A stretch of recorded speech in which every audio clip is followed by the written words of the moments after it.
Hello friends, the topic for today's PP talk is, can we reimagine our Nagar Nigams, our municipal corporations, and as engine of economic growth. And I would like to present this with the example of my own native city Varanasi. Friends, if you look at, and this I am presenting it based on my own experience of 10 years in different cities in Andhra Pradesh, whether it was a Guntur, Vijayawada, Vishakhapatnam, Hyderabad, or for 3 years when I looked after the program called Swachh Bharat, Clean India for all the municipalities, all the cities in the country. If you look at the cities in other countries, whether it's a US or Canada or Japan, although almost 80 to 85% of the GDP of the country comes from the cities. So cities are the main economic growth engines. And if we have to make our cities also as the main engine of economic growth. We have to make city administration, the municipalities, the mayors, the municipal chairpersons, the ward members, the citizens of the city also to think as city as the economic growth engine.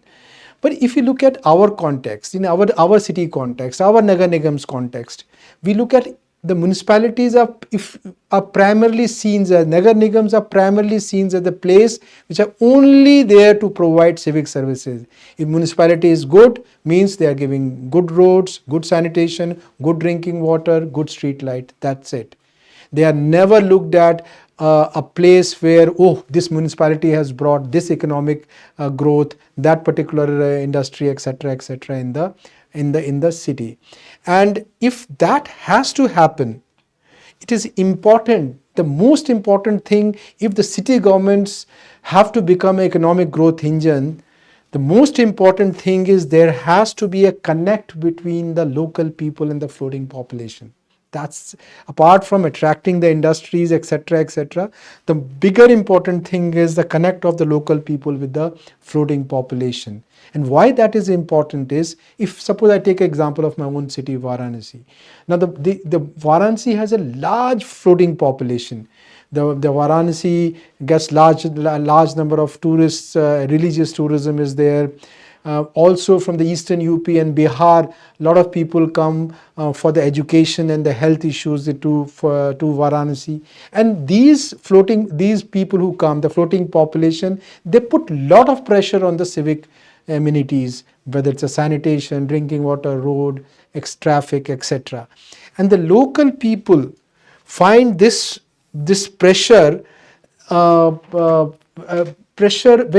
they are not able to explain this, because they feel that all that maintenance of basic amenities which is giving to the floating population, the money comes from the property tax.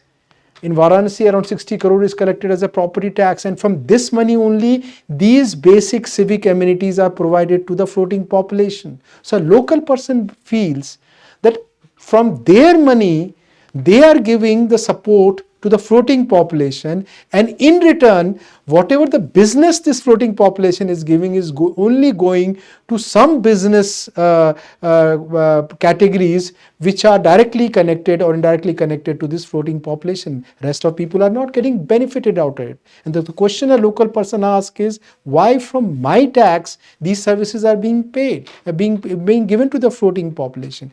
But imagine a case where some part of GST, the floating population gives which tax to the city? It gives the GST, the goods and service tax to the city.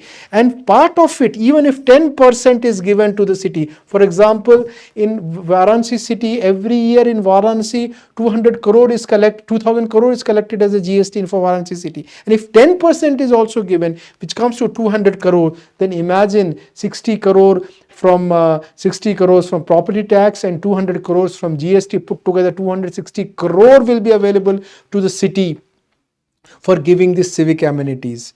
And this will definitely will not improve the civic amenities in the commercial area, but in institutional areas and also in the residential area. and this is a win-win situation, then every municipality, every Nagar Nigam would like to see whether more and more floating population is going, more and more GST is coming, and more GST can come only if there is economic growth, there are more industries in the city. And this practice of sharing the portion of GST with the city government, with the Nagar Palikas and municipalities are there in US, Japan, Canada. So the time has come that if India wants to shift its gear, India wants their city to be the engine, the growth engine, economic growth engine. India has to start thinking about sharing the GST with the city government in the real time. Suppose it happens in Varanasi, definitely the Varanasi civic amenities will go 4 times. Whatever the cleanness, the drinking water, the street light maintenance, road maintenance we see in Varanasi today, it will improve by 400%. And it's a win-win situation. The city administration, the city municipalities will welcome more and more floating populations. That will increase further economy of the city. So it's a win-win situation, and that's the story. And that's the story. Not the similar story exists not only for Varanasi, for every city in our country. And therefore, friends, if we want our cities also to provide 80 to 85% of the of the GDP of our country, time has come where part of GST, maybe at least 10%, should go to the respective city government, to municipalities. Thank you, friends.